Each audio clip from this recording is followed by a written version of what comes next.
Cagayan Region, maayong adlaw na sipit. This is Kadasig Jam, This is Kadasig April, and Kadasig Island. bringing you the latest updates for the Caraga Regional Athletic Games 2025. Good day, sports fans, ug maayong adlaw na sipit. So we are now here para mag-interview na po og isa ka athlete, no? So ate, what's your name? Joanna Misalman. Pila man imong edad? 16 years old. Asa man ka nga delegation? Kabadbaran. And unsa man imong sport? Aerobic gymnastic.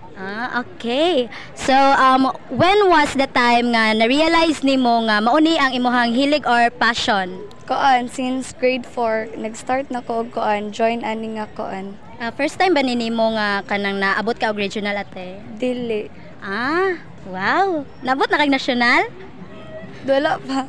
Okay, so ato nang i-manifest no, kanang unsa man imong first impression diri sa lungsod sa Nasipit? Kanang na-excite ba ka or kanang unsa man? Koan, second time na ko nakabalik diri sa Nasipit kay katong last time diri apod may nag-regional ato tapos koan nindot ang inyong koan city. Wow, thank you so much po no. So how was the journey man sa imong sports, sa imong mga training?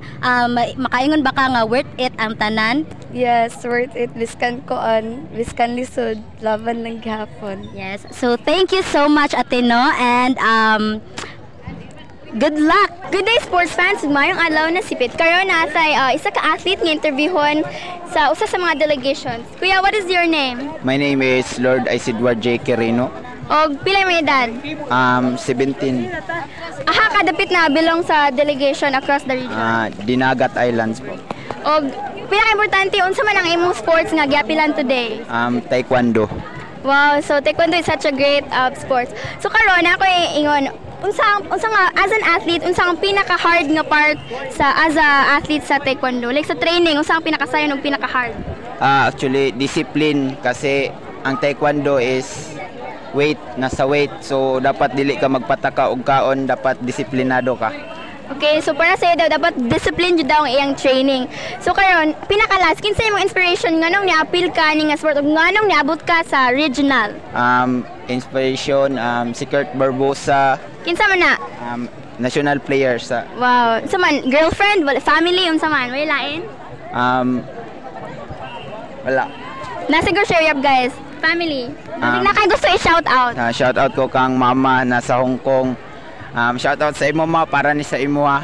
Bukar na sa coach nga interview sa na part sa Laing Delegation. So coach, unsa man yung name? Ako tuod si Jojo Campos Omport from Bayugan City Division and I am a coach 5x5 basketball secondary boys. Okay, so coach sa regional athletic games, unsa man nga ay kanang how was your preparation man sa inyong mga athletes? So the preparations, so a lot of preparations na gi-prepare namo for our event in 5x5 basketball.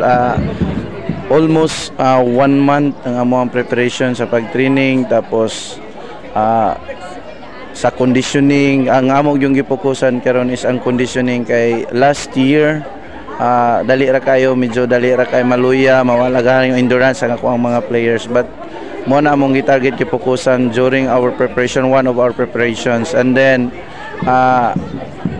teamwork and salig sa atong mga players mo po na isa kaki para luckily no sa among advanced game gahapon, so nakita namo ang resulta sa among preparation nga nidaog mi sa among advanced game gahapon, our first game.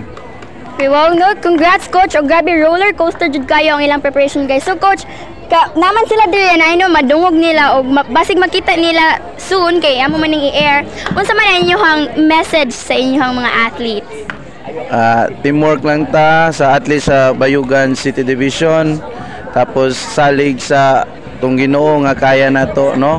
Unya dabi naman natong preparation. So diri ana karon nato makita unsay resulta. Teamwork lang yun o focus sa game. Okay, so thank you kayo coach. Good luck, Bayugan City. So karon na mga athlete no nga atong interviewon sa nagkalahi-lahi nga delegation. So kuya and ate, unsa inyong name? Lysander Yagong.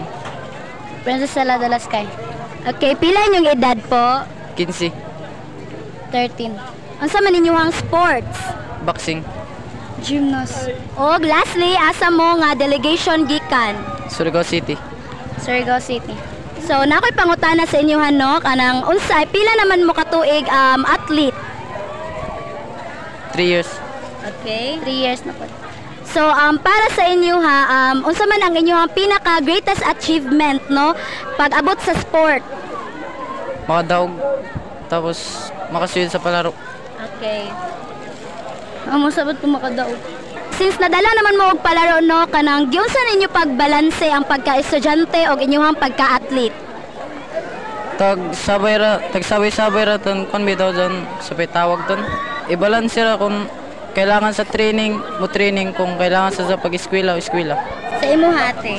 Pag-eskwela tapos ang training po. Alas 10. Okay, focus lang jud mo no sa pag-eskwela o sa pag-training. So, daghan kayong salamat sa atong mga athletes gikan sa asa mo gikan kuya? Surigao City. Okay, thank you kayo sa itong mga athlete gikan sa Surigao City. So for now, mao lang sana no. So stay tuned for more updates. Salamat!